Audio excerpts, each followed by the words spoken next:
Okay, I think we're live. Hi, Keith. Hello. Let me make sure that everything is good to go here.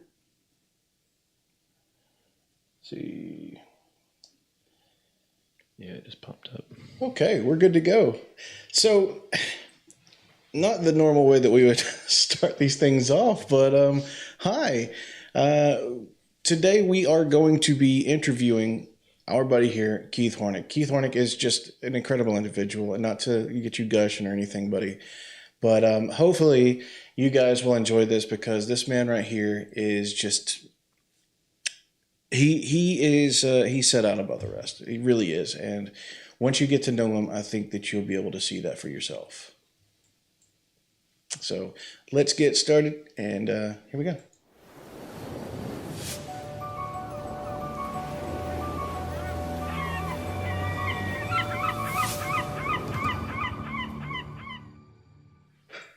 What is going on, Topher? Oh, we have the crew in place now. We do have some crew in place. Just in time. Welcome in, everyone. Once again, we have a great show for you guys today. I think that you'll appreciate it. My friend Keith, we've known each other for years, and he really is a phenomenal individual. I know that you've only gotten a chance to talk to him for just a few minutes of your life, but I can tell you from experience, Keith is probably one of the most big-hearted individuals that I've ever met. We met a while back while I was with this group, which shall not be named for certain reasons, and he can go into that just a little bit. But we met, and then it was only meant to be for this one particular event. But I don't know. There's some kind of chord got struck between the two of us, and we just became lifelong friends. So I want to go in now to Keith. Now, honey, if you look over here, you'll see the eyeballs here. You see these? Mm-hmm. Just click off this one to go to Topher, and then you can click it back on. Let go of the mouse. Let go of the mouse. Watch your screen, and then you can just click back on to go back to me. So. Just like that, okay? All right, so Keith, welcome in on the show. Thank you so much for being with us. And I would like to start things off with giving you a little bit of an opportunity to kind of introduce yourself to our viewers. Gotcha. So thanks for having me on the show, obviously. We're not covered, kind of the start of our relationship. We could get into the dynamics of that first night that we met if we need to. I think it would be absolutely worthwhile. Yeah, it's a funny story, but I'm a good old country boy up in Toccoa, Georgia. I have a computer science degree from Georgia Tech, so I do work in the computer industry for a large software firm based out of Denver. Mm-hmm. And, my passions are, photography and friends, basically, mm-hmm. As well as helping veterans and working with our military museum. We have a fantastic military museum here in Toccoa, as well as Camp Toccoa, which, for those of you that ever watched the Band of Brothers, the first two episodes talk a lot about Camp Toccoa. That was where the World War II paratrooper training camp was. And so the guys of Easy Company were here and trained here. And I've been, one of the most fortunate individuals to get the chance to meet a lot of those guys before they passed away. Right. All the Easy Company guys are gone now, but unfortunately, they're only gone as long as we don't say their names. Mm-hmm. So they're still around. They're a lot of them were like my grandpas. That's the nutshell. We'll get into the journey that I've been on probably as we go through our time together today. Yeah. All sorts of fun stuff. So the day that Keith and I met, we like I said, were in a group. I was part of a group, and he was separate from us. He was working as a volunteer with Camp Toccoa, and the day that we met, I was the group that I was with was like a military, was kind of like a military group, and we were doing an event. What was the event, Keith? So that was our second D-Day event there at Camp Toccoa. So we had just started opening up the camp, just started letting visitors in to see the camp because we're in the process of rebuilding it piece by piece by piece, at least a portion of the camp, so people can come and get the experience that the paratroopers did back in the 40s. So that was our second D-Day event. First time anyone had ever been allowed to spend the night at the camp. Mm-hmm. So do you want to go into a little bit of detail on exactly like when you and I kind of befriended one another, like how everything transpired within that night? Because you tell the story a lot better than I do. yeah, so I at that time I was doing World War II reenacting, so I had a World War II two-man pup tent, Mm-hmm.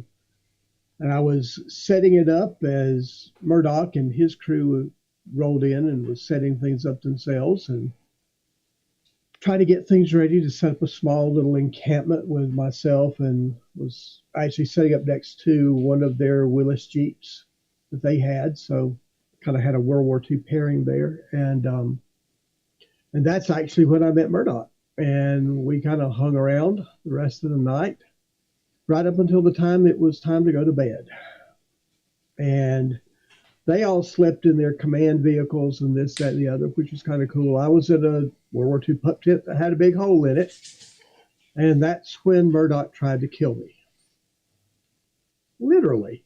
The camp was surrounded by coyotes. And every time I turn around, this little individual kept sticking his head out of the vehicle and making like injured rabbit noises and stuff like that, trying to call the coyotes into the camp, knowing that all I had was a piece of canvas between me and them. So, yeah, that's how we met. He tried to kill me, tried to feed me to the coyotes. In my defense, okay. There's no defense. Yeah, I like how you referred to Murdoch as a little individual. Yes. I'm sure he appreciated that. You know, in my defense, it was just a little squirrel call, okay? And it was an innocent little thing, you know. Yeah, there were coyotes out and about and whatnot, but I think that I think you were safe. You know, there were a few holes in the fence that maybe they could have squeezed in, but you know, what are the odds that a coyote's actually going to come and attack a you? few holes. There was holes in the fence I could get under. So, yeah, I didn't sleep much that night. Yeah, I thought it was hilarious, but that actually sparked a lifelong friendship between you and I, and it evolved more from a friendship into a brotherhood. You know, Keith was like a part of my wedding, a very big part of my wedding, and you know, he's been there throughout like some of the major life events that I've had in my life, and you know, so he holds a very special place in my heart. But I want to kind of transition into what you do. Like we talked, you talked a little bit about Camp Toccoa. Okay, so kind of give a little bit more background on Camp Toccoa and what it is and what it means to you and what kind of some of your responsibilities are. And I think we have some photos that we might be able to show. We have a lot of photos over here, but I'm going to show some of these from Currahee, and of course, all of these photos that you're about to see are of some photos that he took. Yeah, actually, that photo is there from the Currahee Winery, which is just maybe a mile from the camp. Mm-hmm. And I took that during an event. So the event I took that at, we had, well, one of the things we were doing at the camp. So we'll start back with the camp itself.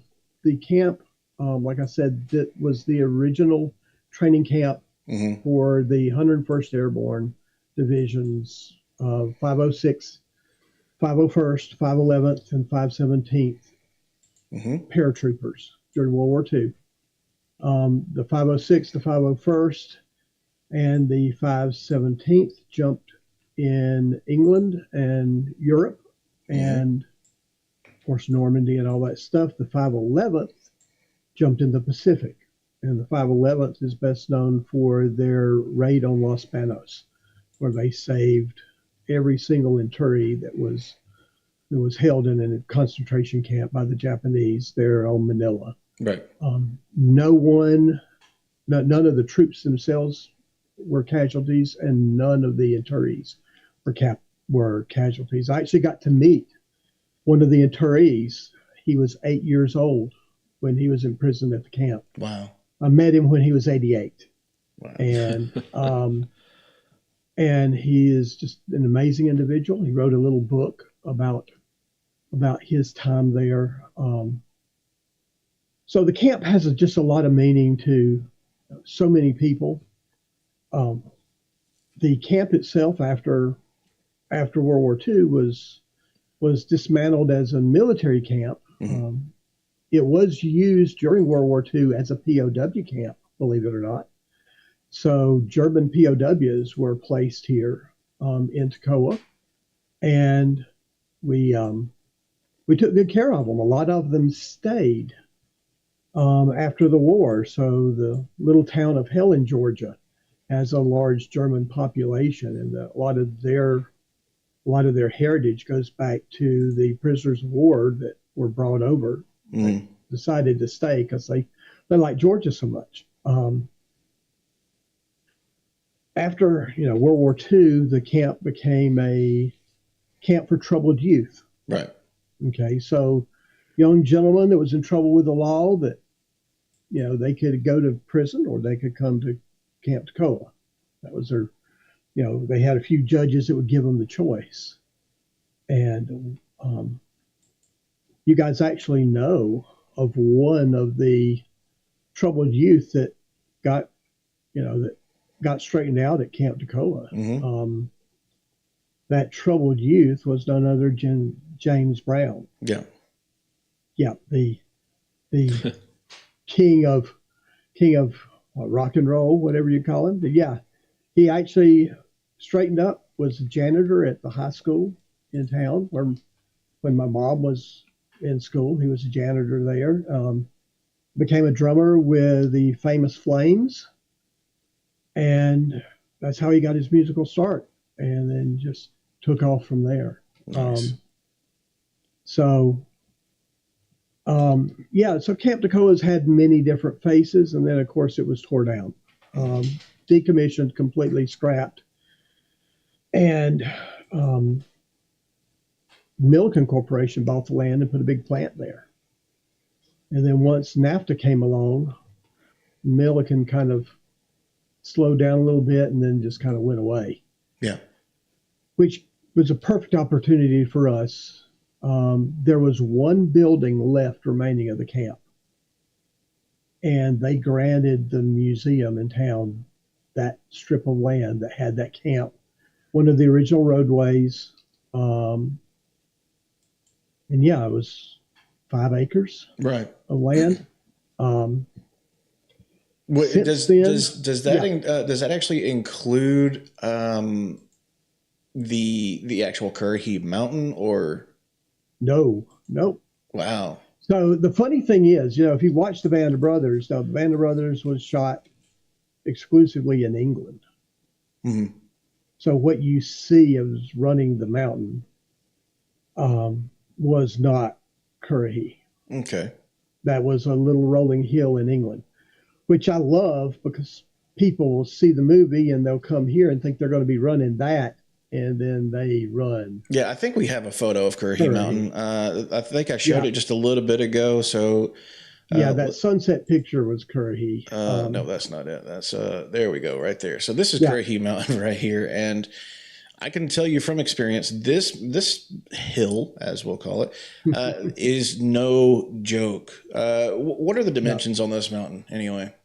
So it's 3 miles from the start of the trail up a old forestry road to the top. Of course, 3 miles back. So every time they ran 6 miles. It is uphill both ways. Yeah, I can vouch for that. Which, we say that down south. Everything, you walk to school and it was uphill both ways in the snow kind of deal. Yeah. But Currahee, as you go up from the camp area, you go up an incline and it kind of levels out.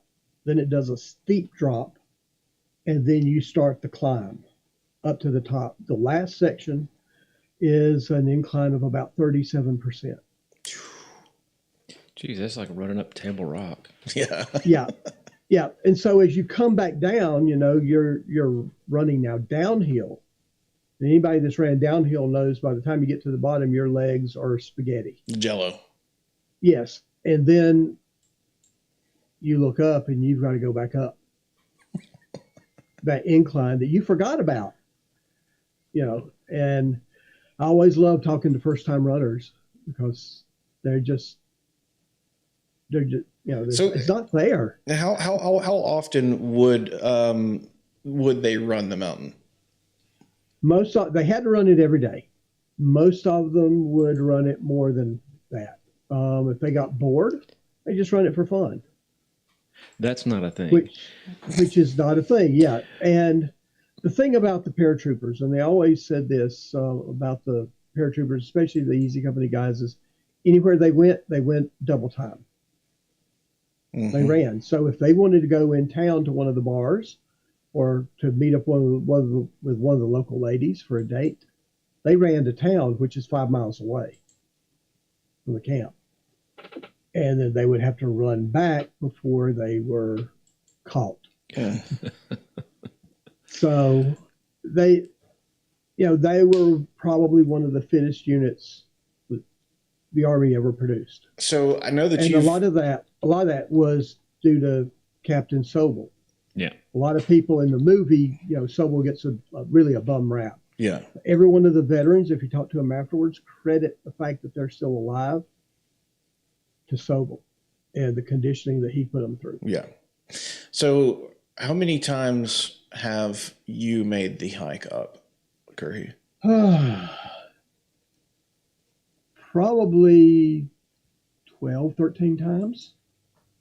That's a lot.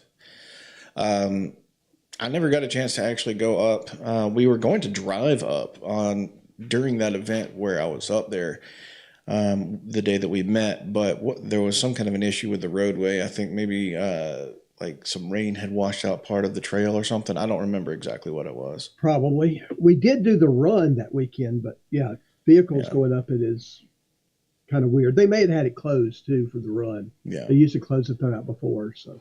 Well, no, we had gotten the vehicles most of the way up there, so I don't know. Well, yeah, there's one turn. If there's any rain, yeah, you're not going past that turn. So what is the current state of Camp Toccoa? And is there a way that people might be able to help out with the preservation of Camp Toccoa or the museum and talk a little bit about the museum too, because I think that is necessary. So Camp Toccoa itself, right now we have built 4 World War II barracks on Camp Toccoa on the property that we have.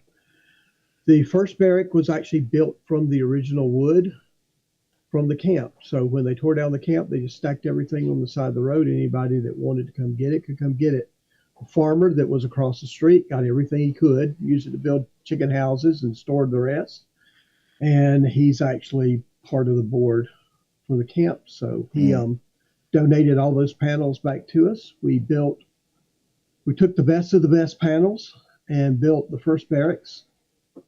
The second barracks, we built it with more modern day, materials, but all the windows in it were original windows to the camp.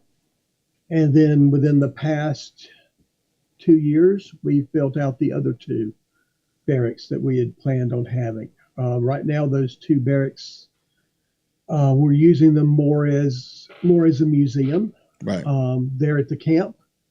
However, all 4 of the barracks are available. You can rent the barracks and stay in them. We have bunk beds World War II bunk beds and modern day bunk beds as well in the 517th and the 506th barracks. And then the 511th and 501st barracks, they are used more, like I said, as a museum right now, but Right.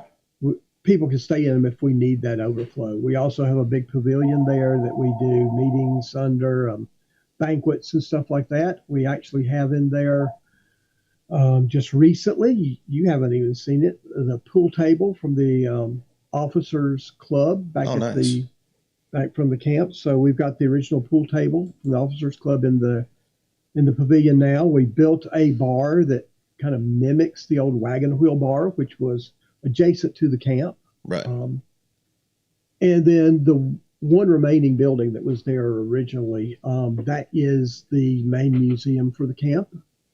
We call that our regimental headquarters. It's got a lot of artifacts that we found there at the camp. So that as you go through, you can, see all sorts of stuff. There's a gift shop in there. It's open Friday, Saturday, and Sunday. We just expanded. It was only open on weekends, but we've opened it now on Friday, and we now have a permanent caretaker on site, which is nice. That will allow us, more possibilities to keep it open longer. As far as the military museum downtown, it's which the is military, really cool, by the way. Yeah, if you haven't been, Currahee Military Museum. It's one of the best. I consider it to be one of the best World War II museums around, especially dedicated to just the paratroopers.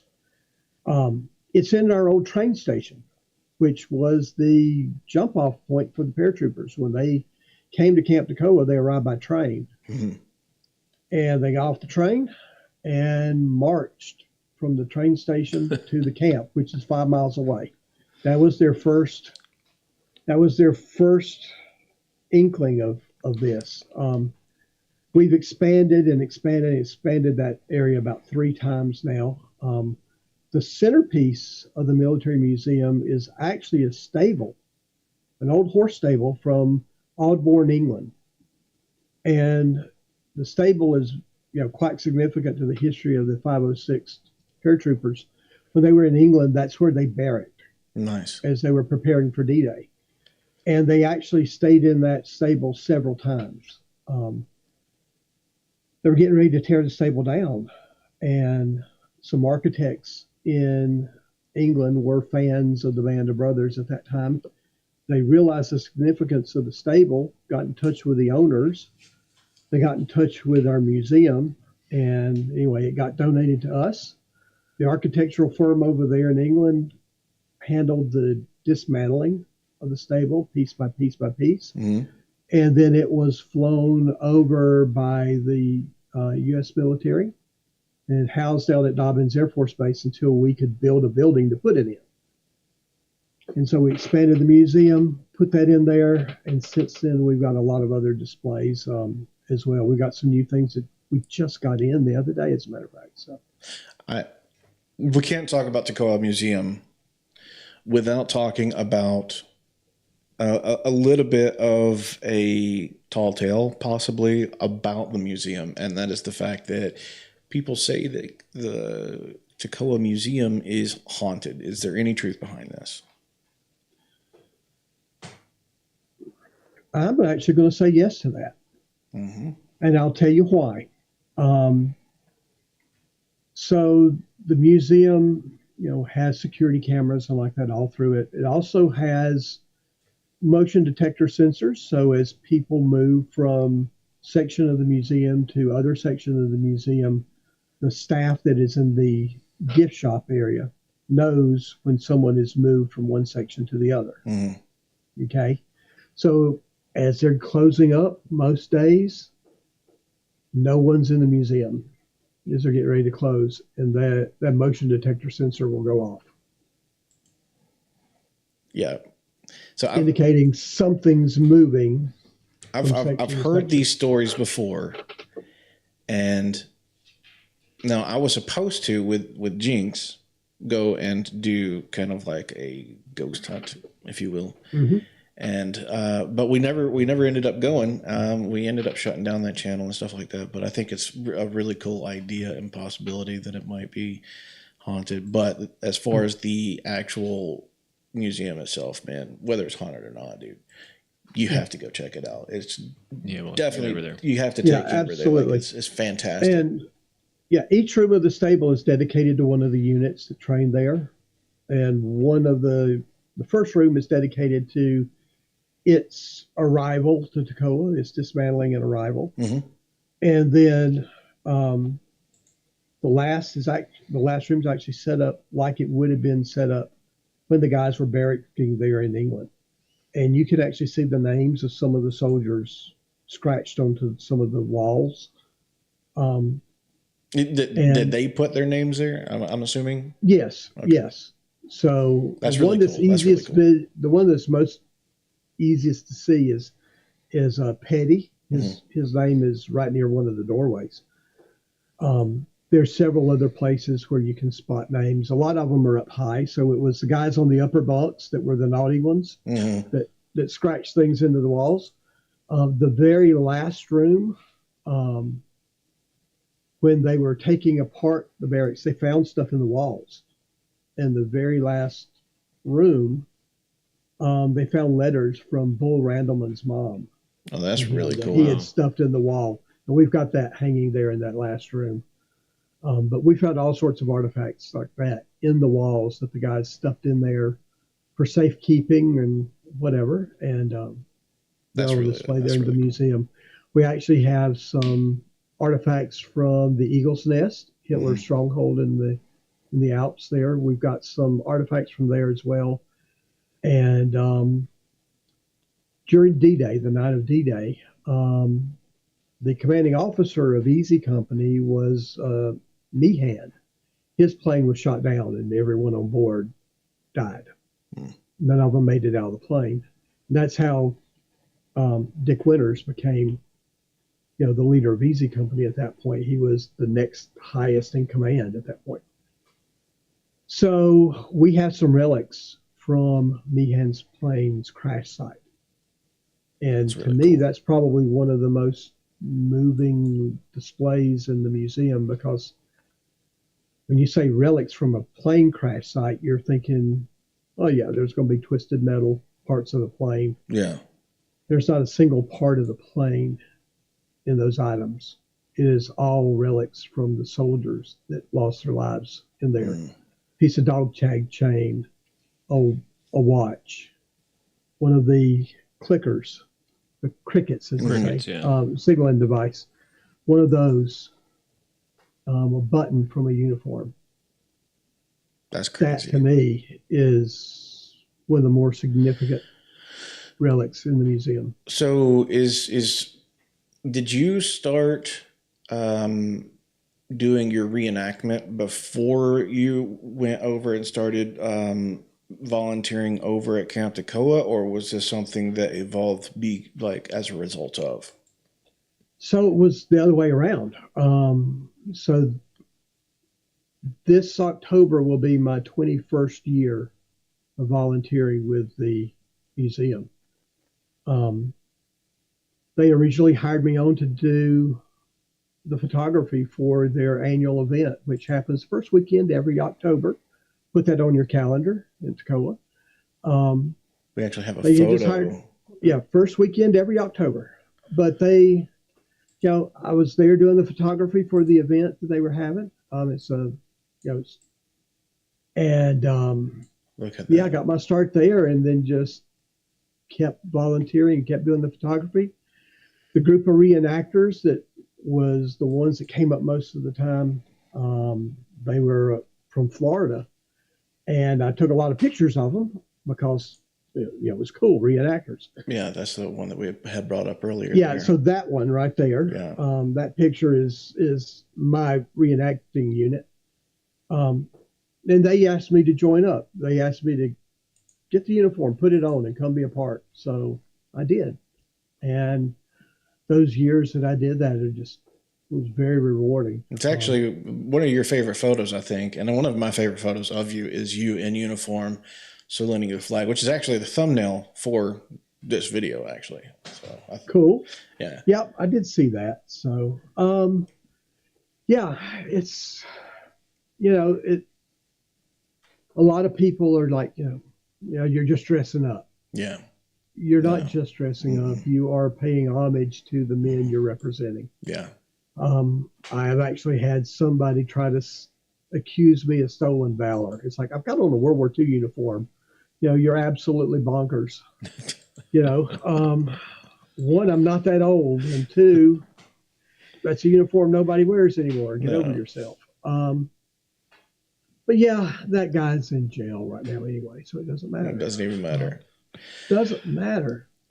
So we're going to move past your volunteering in here, and we've talked a little bit about some of your photography that you've done, and I'm itching to hit number 9, and I'm actually just going to hit 9, and then I'm going to let you sort through all of these photos. I'm just going to have you bring them up in no specific order, and if you see one that you want to talk about for just a few seconds, feel free to stop her. Gotcha. But we're going to just kind of go through this, and we're just going to start. So you're gonna have to stop me. Oh, okay. I'll let you know. Okay. You have a headset right here, by the way. Maybe not. It's okay. Don't worry. I'll let you know when to stop. All right. So those top 3, hold off on those. Don't do those. But so we're just gonna do them in alphabetical order in the way that they were kind of sent here. So this is actually some dioramas that you've done that you've also taken photos of, correct? Kind of. So, so those are some digital creations of actual photographs that I took. So those dragons are photographs. Okay. Yeah. So McFarlane, the guy that did Spawn, yeah, the comics, he had a whole series of dragons that, statues that he did. So I took pictures of them and then put them back in the world. But all of it's just series of photographs that I took. So the one that, he was like fighting a knight, there's a couple ones back. A lot of those background photographs are from Tallulah Gorge. So I just put the statue there in Tallulah Gorge and just used Photoshop to work a little bit of magic and had a lot of fun with it. Got you. Now the one in the lava and stuff, I am actually going to make a good diorama of that. So, but yeah, photography's always been a good hobby. That one I want you to hold on to. I'm going to bring this one up too, because that's a beautiful photo, and there is something very special about this photo. I'm going to bring it really big on the screen here because it's definitely worth it. Let me just do this. Yeah. And there's more about that photo than you even know. So the guy in the photo is Ed Doc Pepping. He was a medic with Easy Company. He became like my grandpa. I actually would help him travel to places and stuff. Anywhere that he was in Georgia, I would hook up and help him, get around. Right. That picture is out at our Currahee Monument. They're just outside the camp. And, I loved it just because, it showed, here's a World War II veteran still honoring and respecting the flag. Mm-hmm. And so I gave a copy of that photograph to the family during his funeral. Mm. So when he passed away, he lived in California. Family asked me to come out and attend the funeral, and I got to say a few words, and I gave him a copy of that. Ended up putting it in an art show, and it's beautiful. It ended up getting the Viewer's Choice Award, where this art show, they let anyone that comes in to view vote on what they think is the best picture of the show. And that one won hands down. Well, and I'm glad it won. Yeah, no, I can absolutely see why. It's a beautiful, beautiful photo, and I think it's I think it definitely pays a wonderful homage to him. That's such a fantastic shot, man. Definitely one of my favorites. Definitely one of my favorites. Yeah, and he was a great guy, just an absolute comedian. He's up in heaven with the rest of the Easy Company, just tickling their ribs and telling jokes. Yeah. Yeah. So he's a great guy. Okay. So we're going to kind of go into a couple more here. Mm-hmm.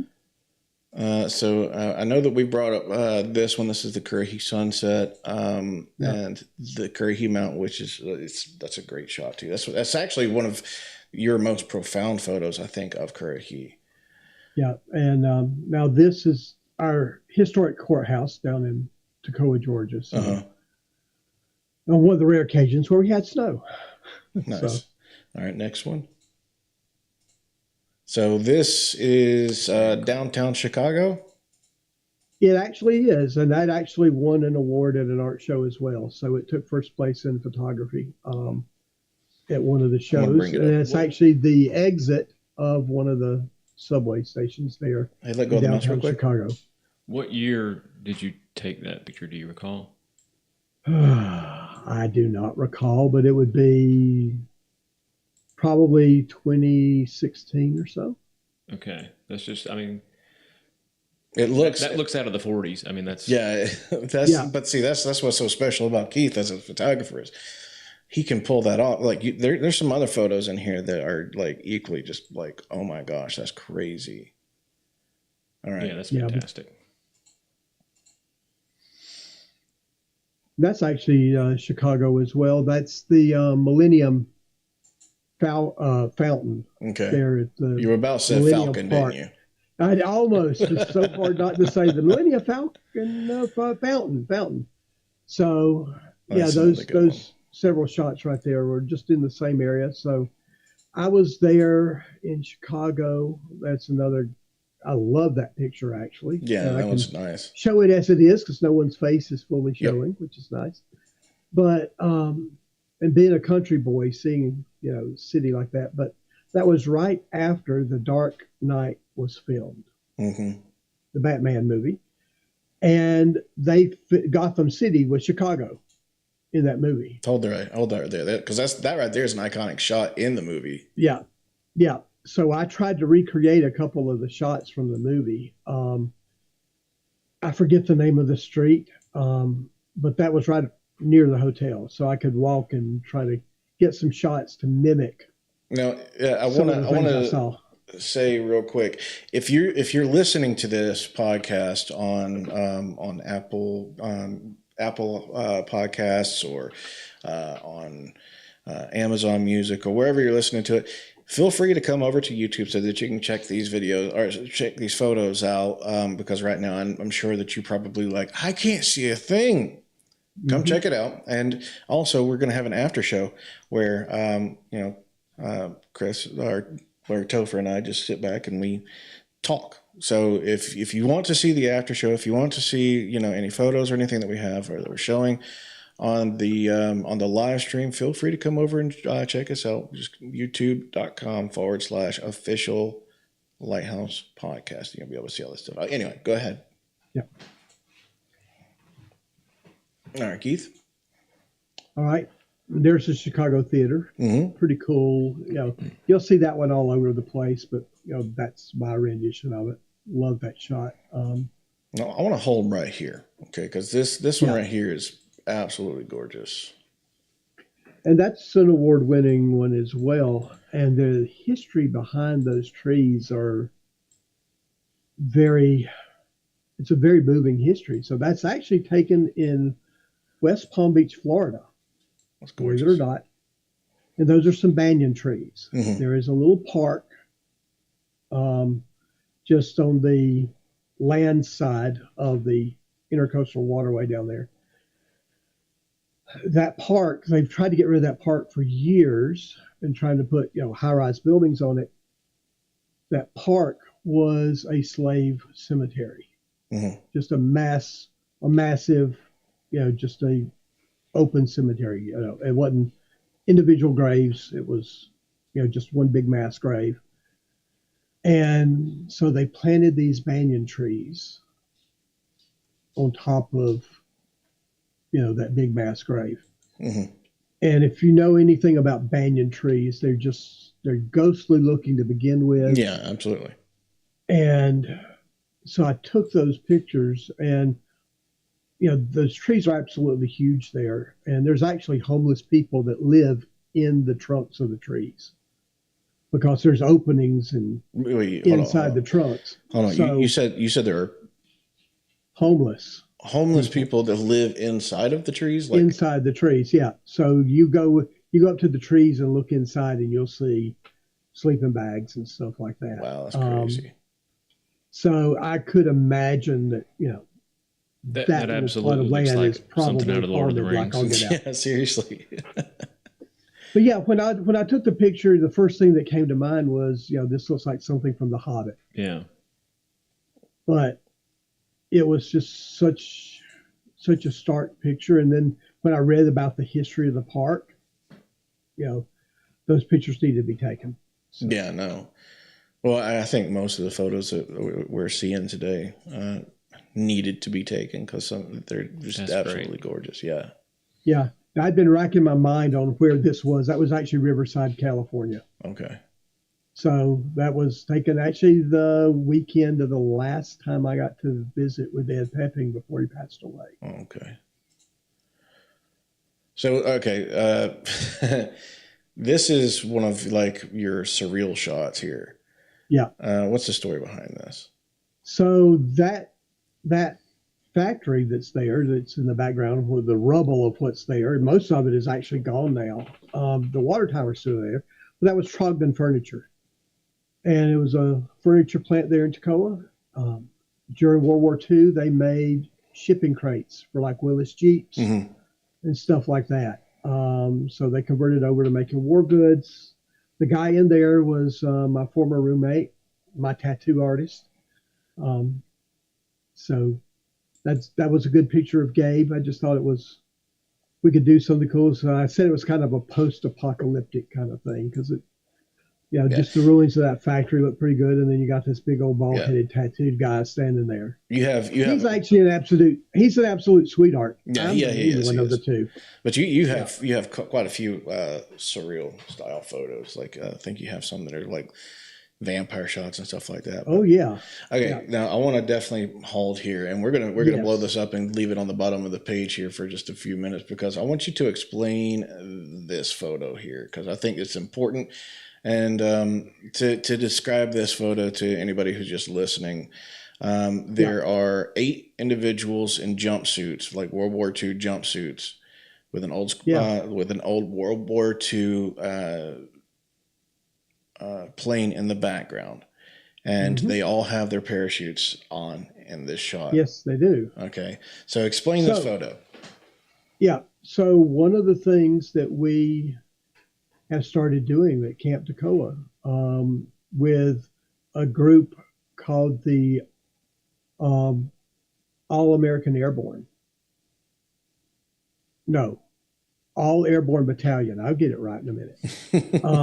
I'm going to blame that on the painkillers. We'll talk about that in a little bit. Yes, we will. Anyway, so at Camp Toccoa, we trained paratroopers in World War II. Right. We are now doing annual training classes of teaching people how to jump World War II style with round canopies out of actual World War II warbirds in Toccoa, Georgia. We do it every March. And that was the first group that we trained. Now, pull that picture back up because that's an important picture. My face is important. The guys in this photograph were 8 of the actors from the Band of Brothers.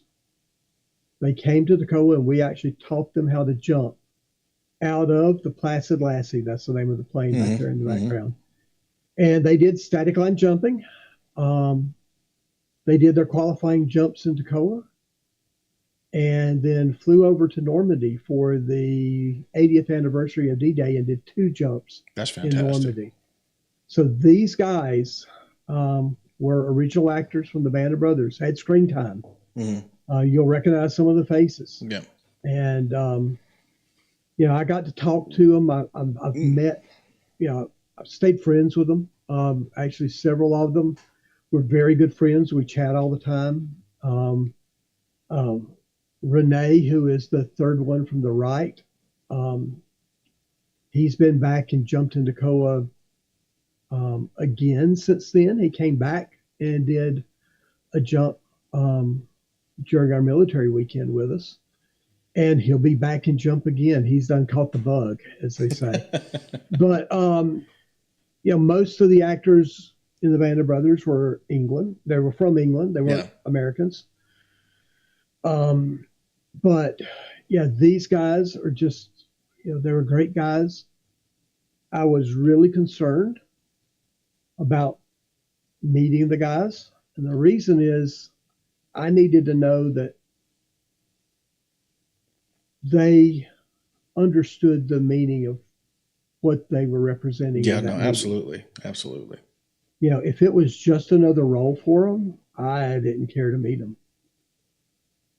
And each one of these guys' lives have been profoundly changed by their role in that movie. I can bet it was. Absolutely. Yeah, as a matter of fact, Mark Lawrence, who's the one on the far right, he played Dukeman. He's got Dukeman's service number and a pair of jump wings tattooed on his arm. Wow, that's crazy. And he thinks about these guys. So it definitely meant a lot more to him than just a role. That's fantastic. Correctly. Yeah, the third guy from the left is his name's Alex. The guy he represented was killed in action. And he's, to hear these guys speak of the guys they played, they all break into tears. And, I was sitting there, here I am, just a nobody from Toccoa, but I'm sitting there grilling these actors. I'm like, I need to know right now, how do you guys feel about being here? Was this just another role, or did it mean something to you?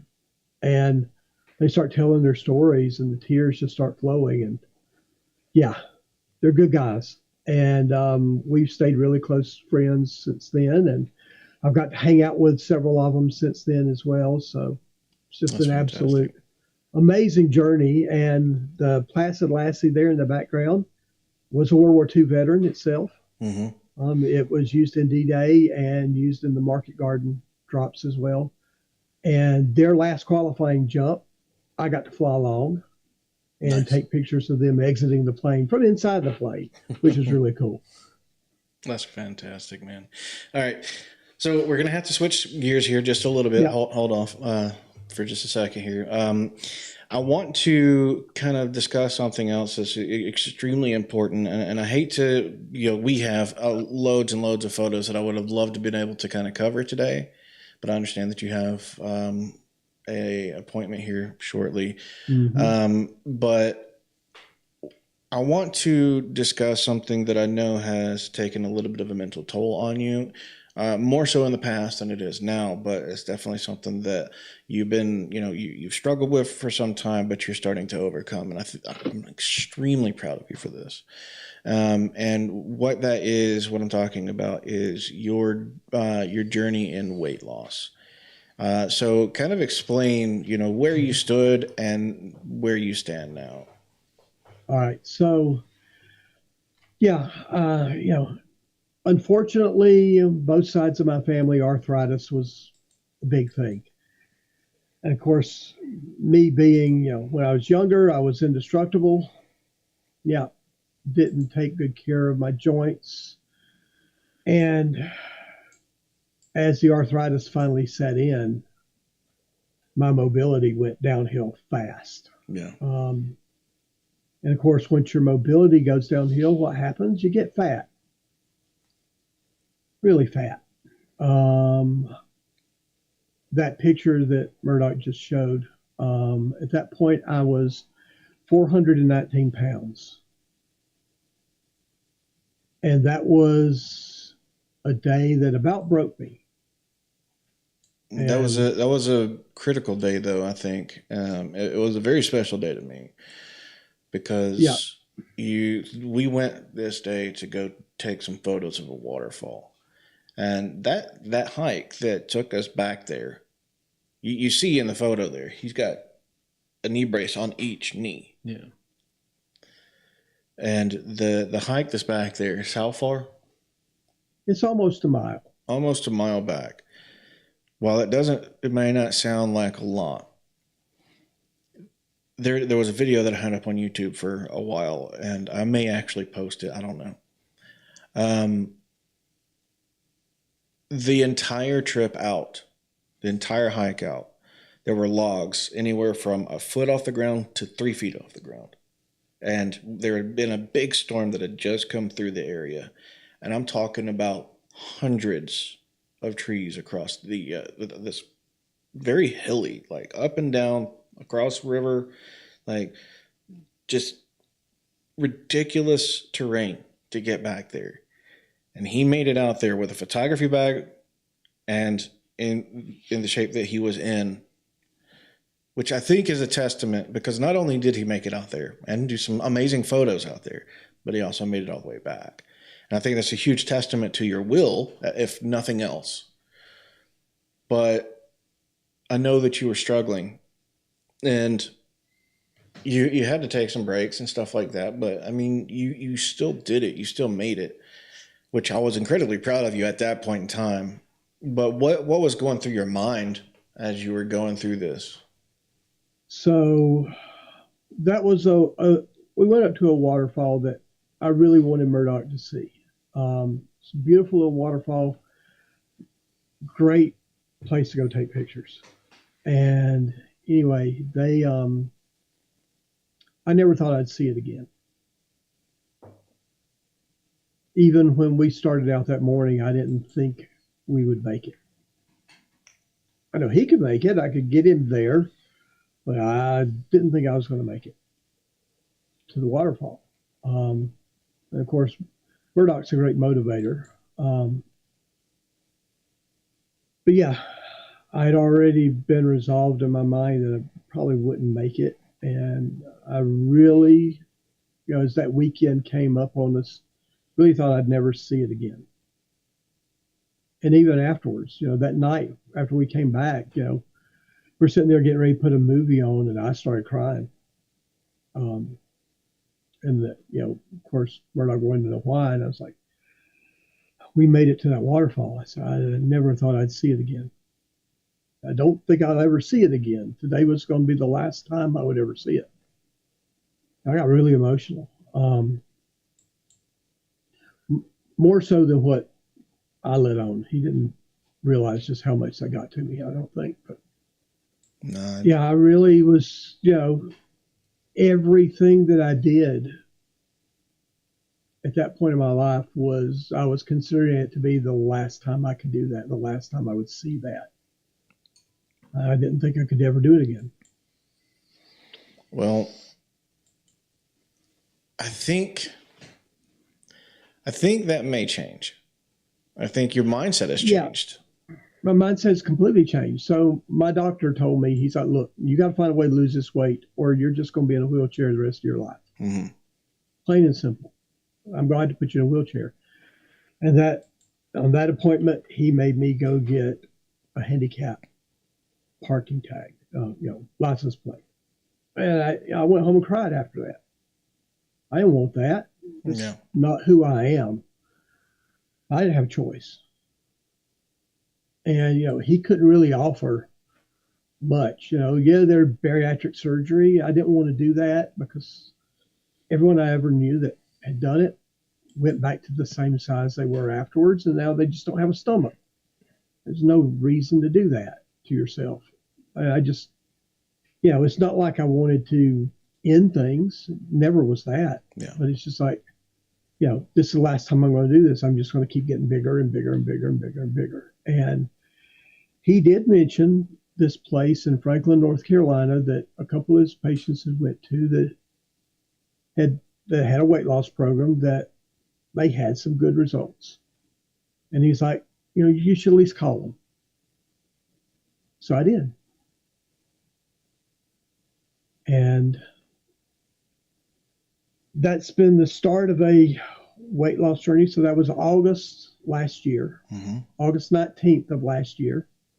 I started program, and it is all homeopathic, no shots, no drugs, just eating good food that you buy at the grocery store and cook yourself, but doing it the right way. Right. And I've got a coach that I report to every day, and she keeps me in line. And, having that accountability was huge for me, but I had to do something. Well, Or, I just wasn't going to be around. I think it's worked because I can't wait to click this. Okay. This It's is me now. Keith now. Several months ago, I've lost 133 pounds in just under a year. That's Without shots, without drugs, just eating healthy and exercise and it's crazy how that works. Here's the crazy thing. In World War II, the guys from Easy Company, what did those guys weigh on average?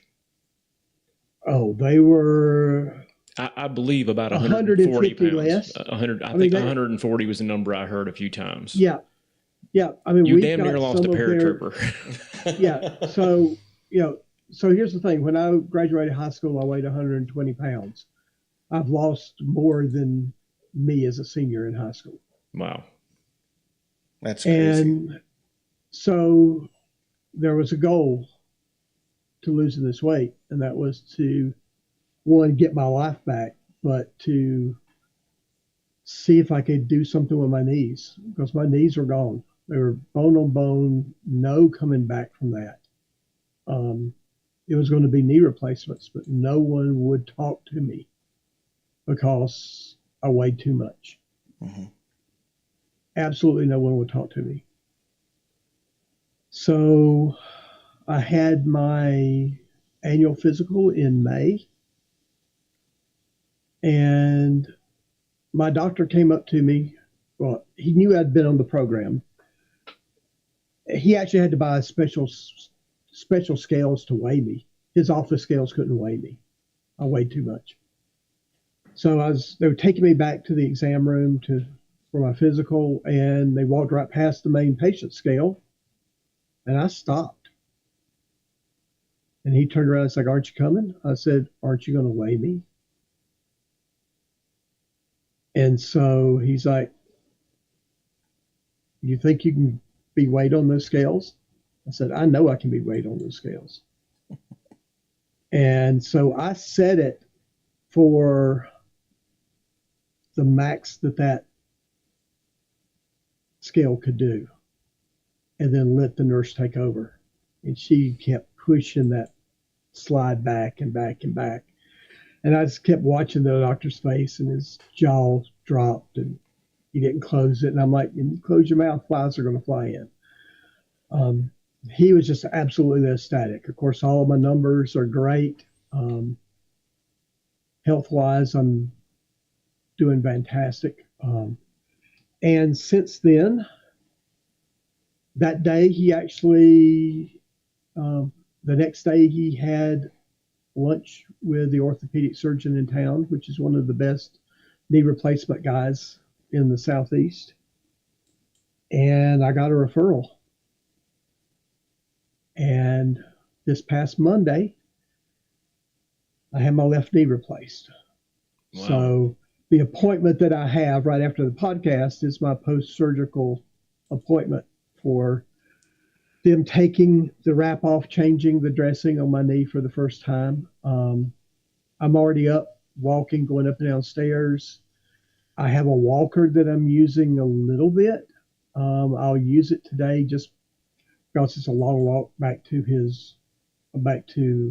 the area from the waiting room. But I walked around last night without any assistance at all. That's fantastic. On the knee that I just got Monday. Wow. That's so good, man. Yeah, like I said, I've been up and down stairs. You couldn't leave the hospital until you went up and down stairs. They wanted to teach you how to go up and down stairs, and physical therapist took me over there, and I was already walking up and down stairs the way you're supposed to because my knees are so bad. So she's like, "Oh, you got this." I'm just like, "Well, yeah, I've had to do it this way for years now." And yeah, so I'm one step closer to Congratulations. being. That's fantastic. That's amazing. No, Yeah. no, absolutely, Well, absolutely. thank you. You've done such an amazing job, man, It's and I am so incredibly proud of you.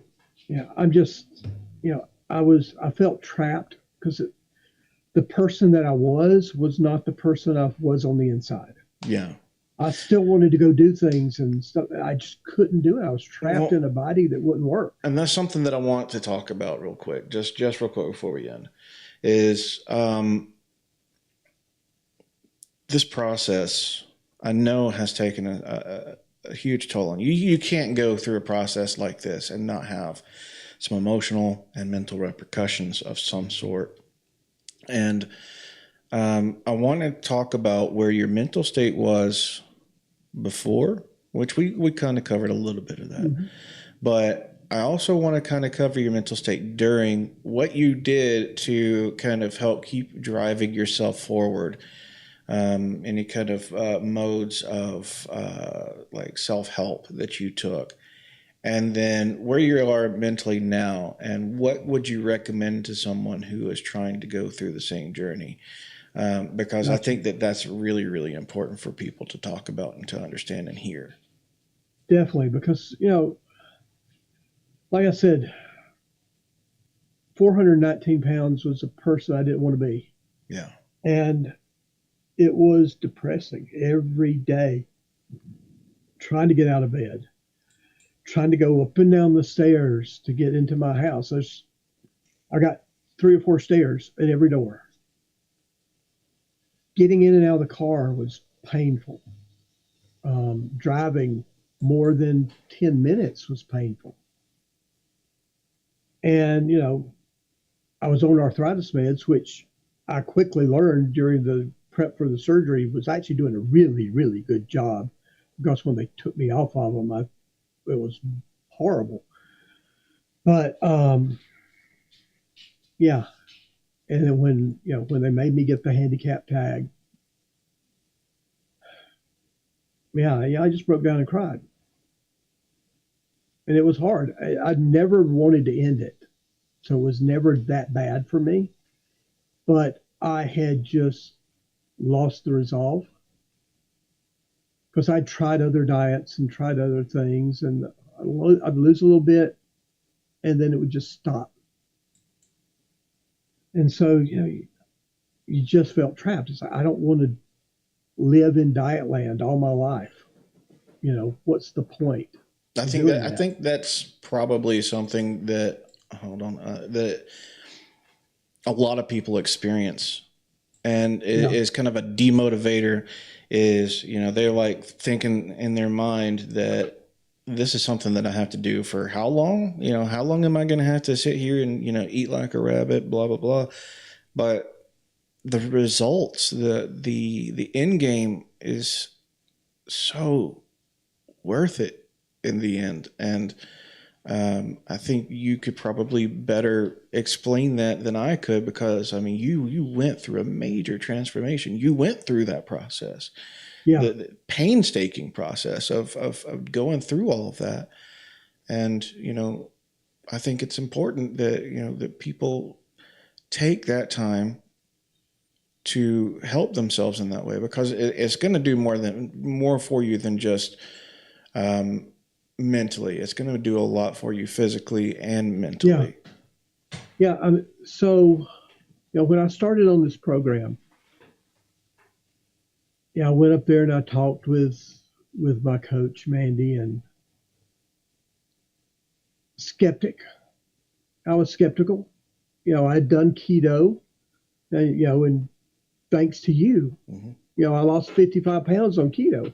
Well, I put it right back on. Yeah. It was, so I'm thinking, here's another diet that's going to fail.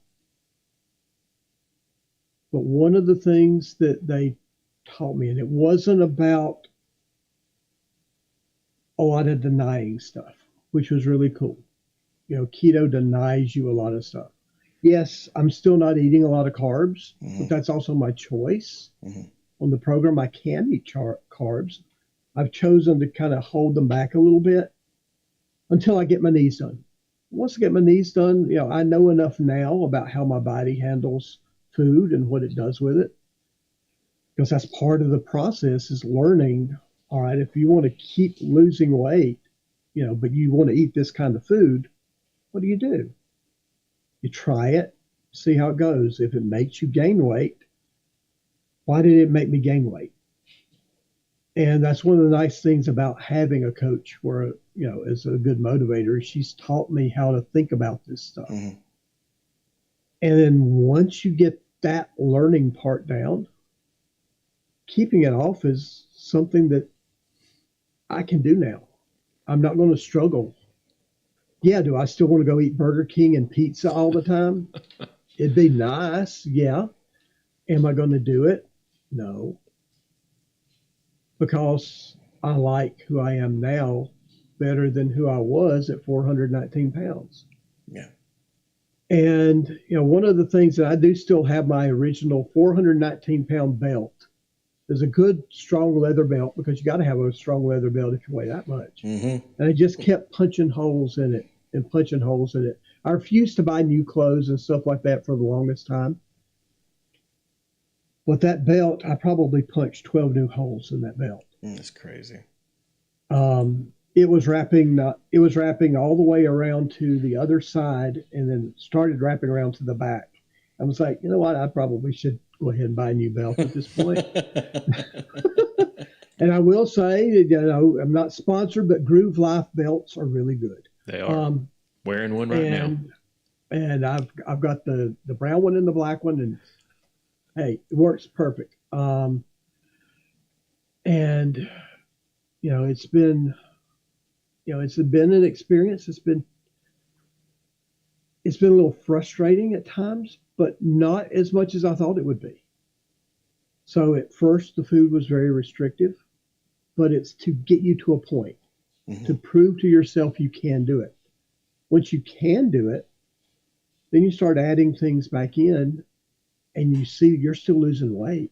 Yeah. And it's like, wow, I can still do this.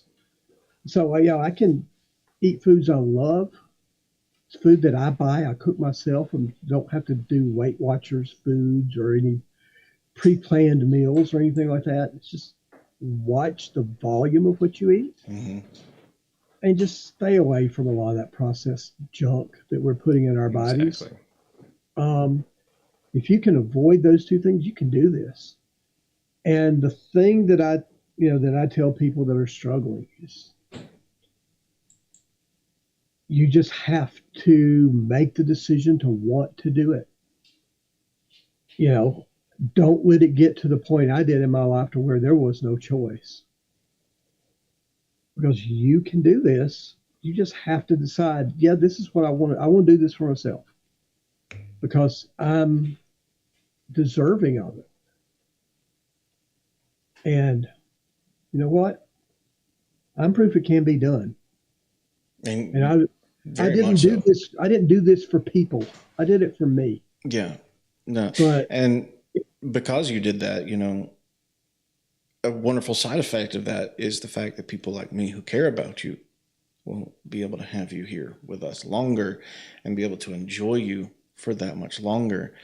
And so, it's a multifaceted benefit program here. It is. And, it's amazing how many people have come up to me and said, hey, I've been following you on Facebook and, this is amazing. And I've started trying to lose weight myself. That's awesome. I actually had a lady the other day call me out of the blue. Didn't know who in the world was calling the phone. It turns out my doctor had asked her to call and talk to me because she needed to lose weight bad. And she was at a critical point in her life. She needed to know it could be done. So he's like, I want you to call Keith and just talk to him. Whether you do what he's doing or not, just talk to him. And so we talked for a long time, and she's trying her best to lose some weight. So it's been pretty cool. Well, Keith, thank you so much for coming on to the program with us. And your story is ridiculously inspiring, and like it helps me to kind of push myself into the same direction, because I know I don't need to lose 400 pounds, but like I do need to lose enough weight for me to be able to be there for my family in the long run, at least a little bit longer, because it's more the cancer's forcing me to have to go through this, but seeing you do it like has been like a huge motivation for me, and is helps me understand that it is something that's achievable, and I definitely appreciate the suffering that you put yourself through in order to achieve your healthy status now. And it's just going to get better as your, after your knees heal from the surgery. And, I think that you still have a lot of time for some really great things, man. Yep. And like I said, I've got my left knee done now. As soon as I can get it prepped and get it good and strong, we're doing my right knee. I want to have it done by Christmas. I want my Christmas present to be 2 new knees. Awesome. And so I've already looked online. You guys, well, you're probably old enough to remember the show I'm Dating Myself, the $6 Million Man. Yeah. Oh, yeah. All right. So somebody mentioned, hey, man, you're the Bionic Man now. And I'm like, all right, I remember that show. So I've looked online and I found some retro T-shirts from the show. And it's, Steve Austin in a big run-in pose. And it's like, we can rebuild him better, faster, stronger. And I'm definitely getting one of those. And then they also have, one of the T-shirts with him with Bigfoot. One of the 2-part episodes was Bigfoot, played by Andre the Giant. Because Murdoch and I have a few Sasquatch stories that we can tell as well. So I figured both of those shirts need to be a part of my wardrobe. Oh, for sure. For sure. Well, Keith, I love you, brother. And again, thank you so much for being on the show with us. And we're going to have you back on in the future. You know that, right? Oh, definitely. Just don't make me eat another century egg and we'll be fine. All right. Well, you have a good one. Get your, get to your appointment. I'm going to go get prepped and ready to get in my car to go to the doctor's office, which I can get in the car by myself. Awesome. All right, brother. So that's awesome. You have a good one. Thanks, all right. Man. Thanks. Love you guys. Love you too, man. All right, bye. Bye. That was fantastic. Okay. So you can take over controls if you want. So that was Keith Hornick. Such a phenomenal man. How great is it that he's doing all that for Camp Toccoa? I mean, it's great. Giving his time to help preserve history like that. I think it's important for us to do that too. If you guys can, please reach out to Camp Toccoa.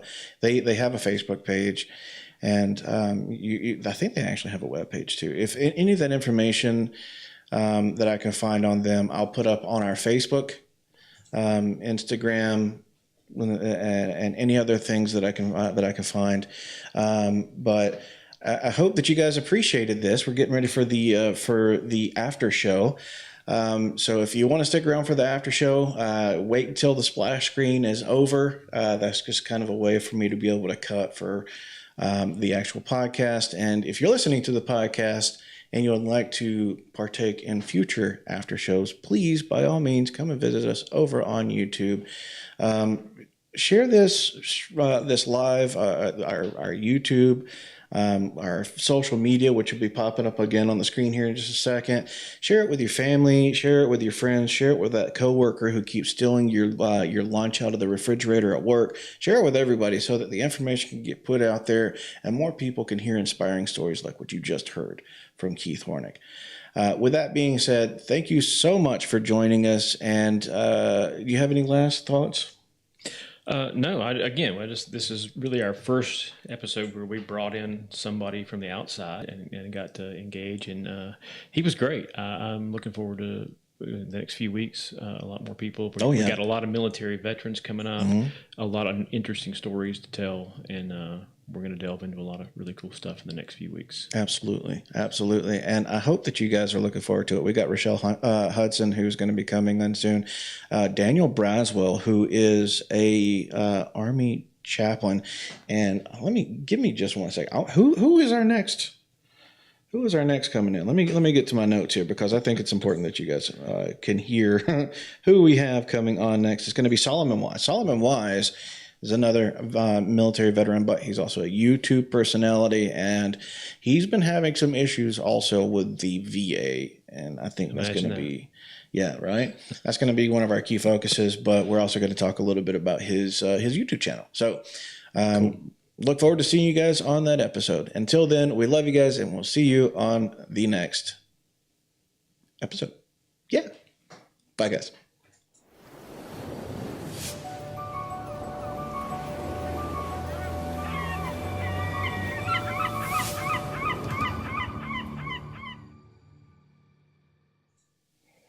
Welcome to the after show.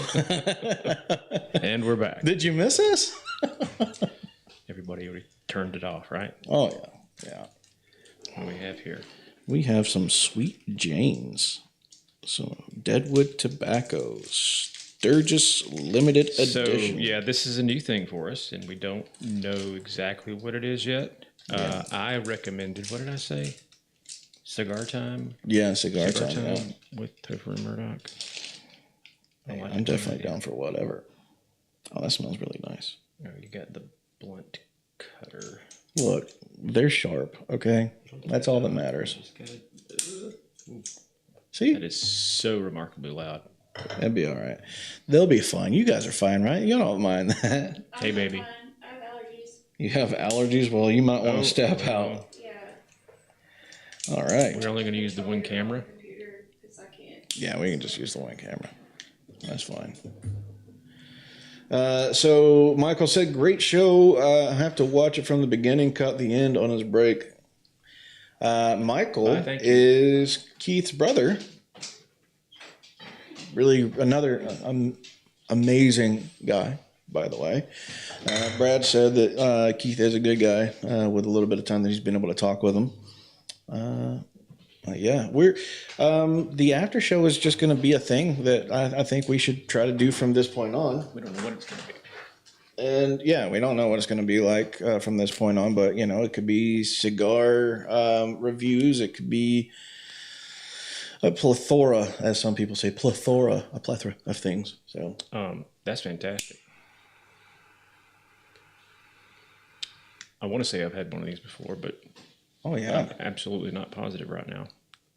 Oh, that is nice. So this is a Sweet Jane from Drew Estates Cigars. Yeah. Part of their Deadwood series. I have not had one of these that I did not love. That's nice. It's very nice. It's rich. Mm-hmm. Kind of almost reminiscent of a blondie, but not quite there.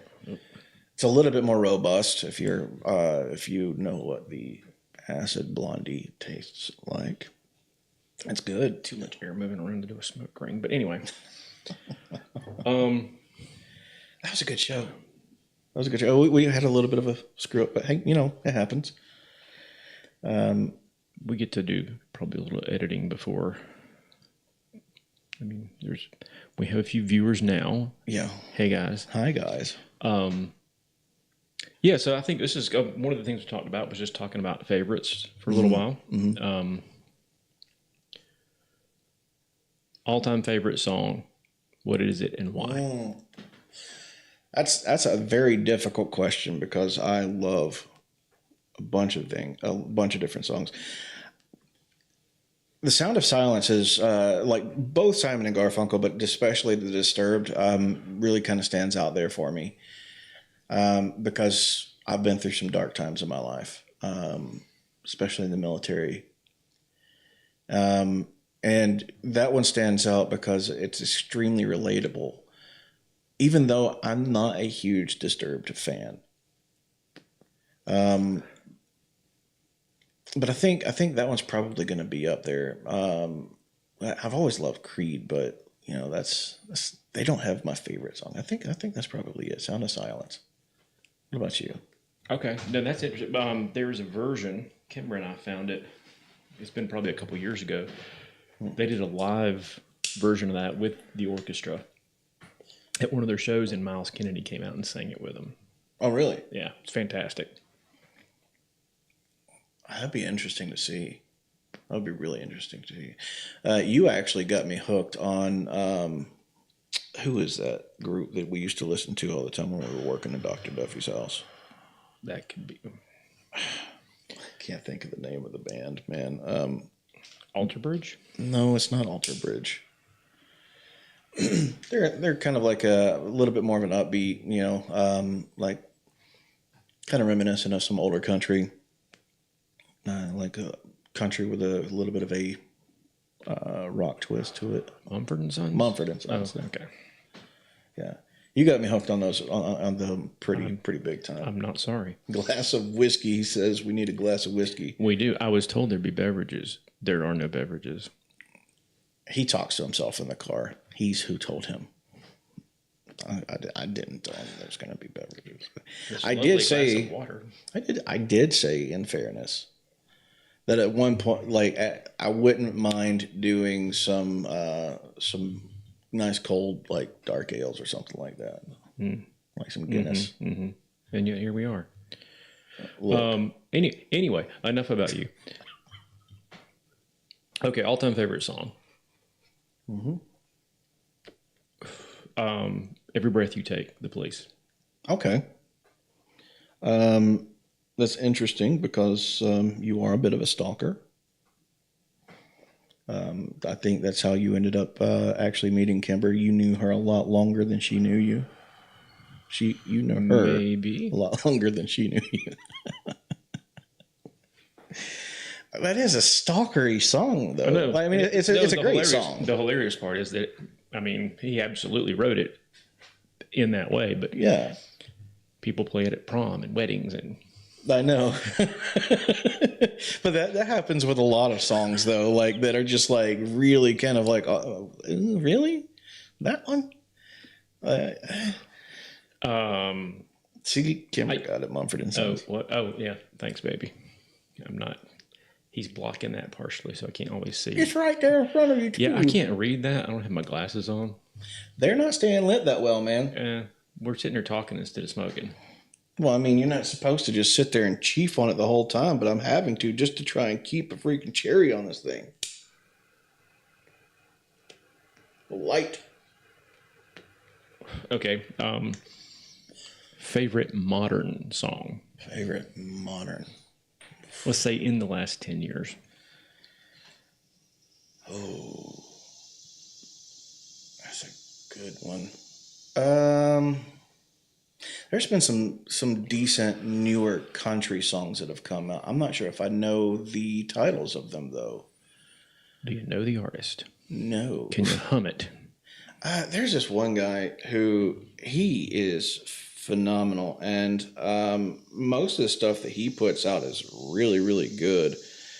He does this one song called, and I think this is probably my favorite one, called "The Devil Wears the Suit and Tie." Don't know it. Let me look it up real quick because that's a really good song, and I think that was within the last 10 years. I've actually got a brand new, and it's literally rocketed into my top 5 all time. Coulter Wall. Oh yeah. We've heard some of his stuff. Yeah. Coulter Wall. Maybe we've heard that one. He's one of those guys that there's a crossover appeal. So if we're listening to something like, hey, turn on Kingsley on radio, you talk to your Alexa device that's always listening to you. Anyway, She's listening right now. Play. Yeah, thanks. How you doing, darling? Just play Kingsley on radio, and it's going to play a lot of artists that are kind of something like that. Would come in, and we've probably heard some of his stuff on that. I think that's how we got into like Noah Khan so big. Some of his stuff started playing. We're like, whoa, who is this guy? No, but just recently, this is just a weird. I can't remember if I started telling you the story the other day. So we were both big Creed fans. I turned into a huge Mark Tremonti fan because just I could, Yeah, you I could do a recently whole. sent me some I of could do his stuff, 15 yeah. minutes on just this guy's amazing. He's in like 4 bands right now. Phenomenal singer songwriter. The dude's literally the best singer in every band he's in. Yeah. I mean, it's insane. Anyway, one of his bands is his band, Tremonti, and more hard rock metal than what Creed or Alter Bridge even is. Yeah. So 2019, he put out a new album. And I caught it right after it was and I downloaded it. So I downloaded it on my phone. Well, my stupid phone, Apple, it literally, like when I go through my artists on my, going through playlists or whatever, go through the artist, it doesn't show up. I actually have to go to the albums folder and just scroll all the way to the bottom, and it's just I think it's because it's got credits for different. And Jelly Roll, by the way, is I do appreciate a lot of Jelly Roll's work. Believe it or not, I don't really care for Eminem. I downloaded this album. Apple hid it, and I kind of forgot. I know I listened to it most of the way through at least, and I was like, I'll come back to it, and then it just got hidden in my phone. And so the other day, I'm looking for something else, and I scroll over the bottom. I just start at the bottom and scroll back up. I'm like, when did I download this Tremonti album? All right, hit play. And about the 5th or 6th track is a track called The First, The Last. And from literally the opener, I'm like, oh my God, where's this song been all my life? I literally have been listening to this thing every day. It's a phenomenal rock song. Tremonti, believe it or not, has some really good pipes on him. I think that he actually helped in a lot of, like, he was backup vocals in a lot of the Creed albums. So like the early ones, I'm sure he did some. It wasn't as pronounced, but then when they started Alter Bridge, he was really doing it a lot. And then they did another Creed record that. It was the later ones. It wasn't circle. like My Own Prison. It was. Yeah. There was one he sang. I think it's called 1,000 Faces, and he's singing behind like another part of the song in the chorus, and it's phenomenal. But yeah, then he started singing like Sinatra, and literally like tours with part of Sinatra's band, and he's amazing. Okay, well, you asked me from your world. Okay, now I'm going to ask you from my world. Favorite film. When I was a kid, it was Star Wars, of course. That went away pretty quick. And for a long, long time, it was The Last of the Mohicans. Great film. And then I've always been a big Ridley Scott fan. He made a film called Kingdom of Heaven. Yes. Very good film. Well, I got it. When I went to buy it, the director's cut was out. And so I bought the director's cut, which is a totally different film. The director's cut of Kingdom of Heaven, absolutely my favorite film. Okay. Yeah, no, Kingdom of Heaven was a really, really good one. See, Brad says he only likes a few of them, more of a rap hip-hop fan, rock fan more than country. I can switch back and forth. I'm not a fan of newer rock, or newer rap, rather, or some of the newer country I'm not a fan of. Yeah, country's morphed into this weird thing. It's like the bro country doesn't really do it for me. No. But now you got guys like Coulter Wall and guys like that are doing something. I'll tell you where I think turn back more to what country used to be. I'll tell you where I think country really started taking a nosedive is Save a Horse, Ride a Cowboy. I think it was at that point, that exact moment when that album was released. Somebody did that. We went to a karaoke thing.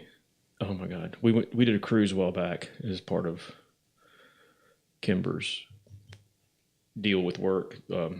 Another thing we could go into, and we'll go into about what she does and at a later date. But anyway, we did a cruise for a medical conference, and the second night we found out there's at the back of the ship, there's a karaoke bar basically at night. And I went and I butchered Photograph by Def Leppard so hard. I hit the wrong key and absolutely murdered that song. And I apologize to everyone who was in attendance. I swear to God, I can sing. Okay. Anywho, there was a guy, big, tall, lanky dude. He had to be a blast to hang out with. He and his wife come up on there. These people are like in their early 60s, and like sweater, like preppy, does that song, and the place just went wild for it. I'm like, yeah, that's a karaoke song for sure. I was actually in here the other day doing some karaoke. Fortunately, Jinx did not hear me up here. I was going crazy, singing some Elvis. Oh, yes, she did. No, she was asleep, man. She starts that freaking rain machine and like she can't hear anything. My favorite, excuse me, my favorite film, and I know this is going to sound corny or cheesy or whatever, but I love the whole thing, everything about this film, everything from the corniness to the slapstick style comedy, the romance that's in it. You know, I think it's more of a chick flick, honestly, and it is an Adam Sandler film. 50 First Dates, I think, is one of the greatest films, at least that Adam Sandler has done. But I think it's a phenomenal film because it's a great love story. I think it was ahead of its time whenever it was released. I love Drew Barrymore, and I've told Jinx many times that if I was ever confronted with Drew Barrymore, I'd cheat on her at that instant.